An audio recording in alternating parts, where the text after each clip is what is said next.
Hello everybody and welcome to a new series that I'm calling Late Reviews. What Late Reviews is going to be is reviews of games that I feel passionately about, whether that means games that I played as a child that have shaped my relative view of video games as a whole, or newer games that have made me wish I had never picked up a Game Boy. Today's game, coincidentally, is Pokemon Fire Red, my introduction to my favorite IP of all time, and it still remains one of my favorite games in the series. Fire Red and its counterpart Leaf Green are remakes of the Generation 1 Pokemon games Red and Blue, or I suppose Red and Green if you want to be that guy. These games take all of the newly introduced mechanics that weren't in the original games, such as natures, abilities, and graphics that don't make me reach for the eye bleach, and applies them to the classic and beloved Kanto region. Now, if you've been living under a rock for the past literally 20 years, you may not know what Pokemon is, other than that thing that had all the millennials leave their house for a month, go outside and go throw balls and berries at imaginary monsters in the middle of the park and local attractions. I think the best way to explain Pokemon is a low barrier to entry, party-based, turn-based RPG that is as shallow or as deep as you make it. It is everything a real RPG has. Items you can give to your party members, experience points, numbers, you know, all the real RPG stuff. However, what makes Pokemon different and special is the connection you, as the Pokemon trainer, create between each of the Pokemon that you collect, train, and bond with on your adventure to become the very best. So without further ado, let's get into the specifics about Fire Red. You start off the game in your room, a known staple for the franchise, and you run outside into the tall grass. Some old dude stops you and says, "Whoa there, you can't go in the grass, you'll get wrecked, bro." So you go back to his meth lab and pick up your very first Pokemon. Wow, look at these choices. We got a turtle, some stupid frog thing. Get out of my face, Bulbasaur, I don't want to see you.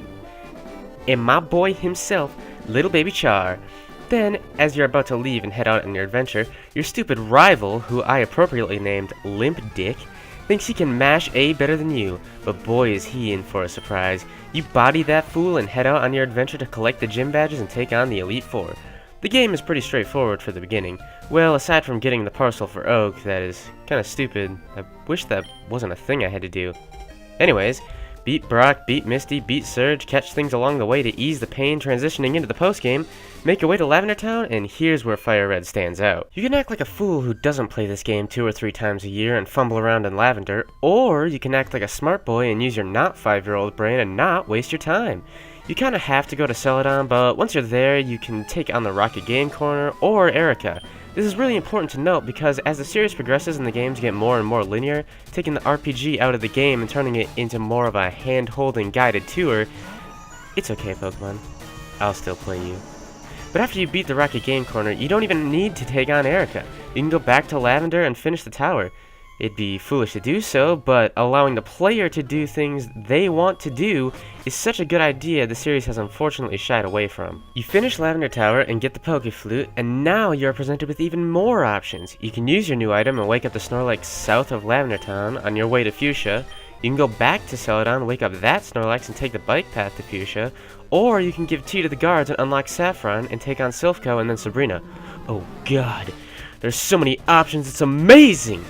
While this may seem like very few choices as far as RPGs go, it is super refreshing to come back and play Fire Red after the more recent games in the series, because you can really make the playthrough your own and take your own path that you decide rather than the path that the game tells you to go. Side note as well, giving you Snorlax immediately before you go up against a poison gym leader, one of Snorlax's possible abilities, called Immunity, which makes Snorlax immune to being poisoned, is just great game design. Also, they give you Diglett right before Surge, and Oddish right before Misty, Growlithe right before Erica. This game has brilliant game design. How have more people not talked about this? This game aids the explorative player along their journey, as well as providing a means to never need to grind, an always welcome addition to RPGs. So finish the 4th, 5th, and 6th gym in whatever order you please, then you can move on to Blaine, either by going through SEAFOAM Islands filled with strong water Pokemon, more game-making genius, or you can fly home to Pallet and head south if you're the speedrunning type like I am. You beat Blaine's gym and Bill invites you to the first 3 of the Sevi Islands. Yes, I know, terrible name, however it is accurate. And this part of the game is optional as well. You can come back after you finish the main game if you'd like. I personally believe that this little side quest was put in because of the difficulty younger audiences presumably had going from Blaine to Giovanni back in Red and Blue, considering there are no forced battles in between them. and this just gives you some extra levels for taking on Giovanni, and later the Elite Four. I like to just speedrun this island section and come back for Moltres later, but you could easily pick up Moltres if you were a fool and didn't pick Charmander in the beginning, like a decent human being. You beat Giovanni's poorly designed gym and head towards the Promised Land, Indigo Plateau. Limpdick tries to halt your progress, however, I am not a child and can easily destroy his dreams of ever beating me. You pass a bunch of guards who ask for your badges even though you can't even surface out the badge that you're asking for, and I couldn't possibly be here right now if I wasn't surfing. How does it even make any sense? Why is this part of the game? You had a chance to fix all the broken shit from Gen 1, but you left in this? On that note, just pull a Cerulean Cave and throw a dude in front of this door. Why even have this checkpoint system at all? It just wastes your time. Minor nitpick, I know, but it bothers me every time, and I really love this game, and I don't want its perfection ruined by something so stupid. Next you head through a super short Victory Road, which is probably because of the puzzle element, which is also unique to Fire Red as far as my memory serves.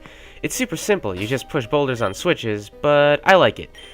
There may have been puzzle elements in 5th gen or something, but my brain tries to reject everything about the cancer that is Black and White, and they're less disgusting but still bad sequels. And you've done it. You made it through the super basic puzzle, and now you're ready to take on the Elite Four with a level 50 Charizard and level 40 everything else.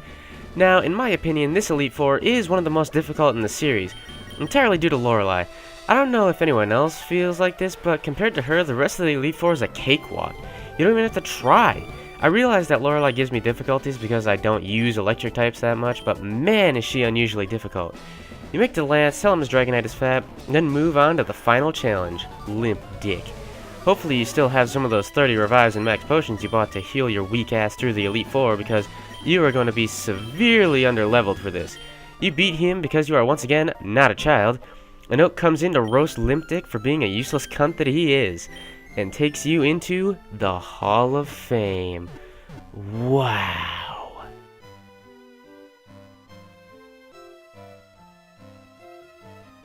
And that's it. Credits roll, time to toss the game in the garbage, right? Wrong! Post-game time, boys! If you aren't lazy like me, you've been catching Pokemon, and Oak has given you the National Dex and the Rainbow Pass. However, I'm a fool, and even though I know it comes to bite me in the ass every single time, I just can never be bothered to catch Pokemon I don't plan on using. So I have to waste time and do that before I can continue. You go to the Sevi Islands, fix Celio's stupid machine by being a Braille master and getting the Ruby and Sapphire, allowing you to trade with your Hoenn friends. Now, you can go back to Cerulean Cave and catch my favorite Pokemon, Mewtwo. That's typically where I end my playthroughs. You can go back to the Sevi Islands and get a Larvitar if you want, get that big bad T-Tar. You can take on the Battle Tower and question why the Pokemon Company decided it was important to tease you with shiny Pokemon, or you can be the luckiest man alive and manage to find the legendary beast that corresponds to the starter that I have only managed to do one time in the probably 30 times I've played the damn game. I mean, come on, why even put that in the game if it's so difficult to do? I bet some of you watching didn't even know that was a thing, it's so rare. I mean, seriously, I'm not kidding. I have literally seen a legendary beast once in the decade or whatever I've been playing this thing. It's unreal! Anyway, to finish this off, Fire Red is great. It certainly isn't the best Pokemon game, but it was the first one that I ever played. I wish the series could go back to when Pokemon was a solid single-player RPG that's better with friends, rather than a battle simulator that is played almost exclusively by hackers. This game has got a lot going for it, and I think that if you haven't played a Pokemon game before, this is the best one to start with, and if you're a video game enthusiast, it is definitely a must-have. Now, I know this is called late review, but I think that the whole out of 10 system is sort of broken, and out of 100 just dilutes the numbers and makes the variation less meaningful. So instead of giving Fire Red a score per se, I'm just going to say it's one of my personal top 10 games of all time. It was the perfect introduction to my favorite IP of all time, and it still holds up today for people that want to play it. As far as how it shaped my outlook on video games, Fire Red was the second RPG I ever played, and it has bestowed me with a lifelong love for games with turn-based combat. I really love Fire Red, and without its brilliance, I don't even know if I would have gotten into Pokemon, which is a really strange thought considering how big it is in my life. But if you must have a score, I'd give it an 11 out of a possible 5.